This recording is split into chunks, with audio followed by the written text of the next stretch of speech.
Kannur squad 2 വളരെ strong rumours ഉണ്ടായിരുന്നു. നമ്മളും വീഡിയോ ചെയ്താണ്. കണ്ണൂർ സ്ക്വാഡ് 2 ചാൻസ് ഉണ്ട്. പിന്നീട് അതിന്റെ ഡിസ്കഷൻ നന്നായിട്ട് വന്നില്ല. ഇതുപോലെ പല കഥകളും പറഞ്ഞു വന്നെങ്കിൽ അത് റെഡി ആയില്ല. പക്ഷെ ഇപ്പൊ ഉറപ്പിച്ചു കണ്ണൂർ സ്ക്വാഡ് 2 ഈ വർഷം ഒന്നുകിൽ തുടങ്ങാം, അല്ലെങ്കിൽ അടുത്ത വർഷം തുടങ്ങി റിലീസ് ചെയ്യുന്ന രീതിയിൽ ആദ്യം തന്നെ ഷൂട്ടിംഗ് തുടങ്ങാനുള്ള ചാൻസ് അടുത്ത വർഷം ഉള്ള ഏറ്റവും മമ്മൂട്ടിയുടെ പ്രമുഖ സിനിമകളിൽ ഒന്നായിട്ട് മാറും കണ്ണൂർ സ്ക്വാഡ് 2.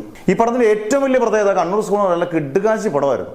എല്ലാവർക്കും ഇഷ്ടപ്പെട്ടൊരു സിനിമ. കാരണം ഹേറ്റേഴ്സ് കുറവുള്ളൊരു പടമായിരുന്നു കണ്ണൂർ സ്ക്വാഡ്. കാരണം ഇന്ന സ്ക്രിപ്റ്റ് ആയിരുന്നു. ഇപ്പം റോബിയുടെ ഡയറക്ഷൻ സൂപ്പറായിരുന്നു. എൻ്റെ സിനിമാറ്റോഗ്രാഫി ആയാലും എൻ്റെ സ്ക്രിപ്റ്റ് ആയാലും മമ്മൂട്ടിയുടെ അഭിനയം ആയാലും എല്ലാവരുടെയും അഭിനയം എല്ലാം ഗംഭീരമായി വന്നൊരു സിനിമയാണ്. 100 കോടി അടിച്ചില്ല എന്നുള്ള 84-85 ആ ഒരു റേഞ്ചിൽ നിന്ന് ഒഴിച്ചാൽ അത് 100 കോടി അടിക്കേണ്ട കൃത്യമായിട്ട് അർഹതയുള്ളൊരു സിനിമയോടായിരുന്നു. എന്തായാലും കണ്ണൂർ സ്ക്വാഡ് 2 വരുവാണെങ്കിൽ അവർ ഗംഭീരമായിട്ട് ഇവരെല്ലാം എന്തായാലും ഗംഭീരമായിട്ട് വർക്ക് ചെയ്തായിരിക്കും വരുന്നത്. ഗംഭീരമായിട്ട് ഡയറക്റ്റ് ചെയ്ത് കഴിഞ്ഞാൽ ഇതിന് മുകളിൽ നിൽക്കുന്ന ഒരു പടമായിരിക്കാനുള്ള ചാൻസ് വളരെ കൂടുതലാണ്. കണ്ണൂർ സ്ക്വാഡ് 1-നേക്കാട്ടിൽ 2 ആയിരിക്കാൻ നിൽക്കുന്നത്.